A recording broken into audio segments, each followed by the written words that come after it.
Sözlerim aklıma galip geldi. İşin soymadı Qaqaş.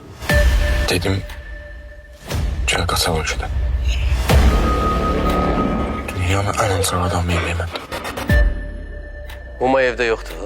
Humay maşın vurub. Hardadır? Hansı xəstəxanadadır? Əcəb gündür bugün. Sürprizlərlə dolu.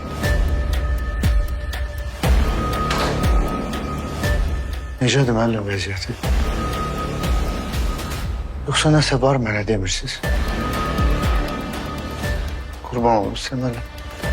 O kadar böyük səhv elədim ki, Allah'ın qəzəbinə getdik. Alo. Kurban olum sana ay kızım. Ne olur gözlerini aç.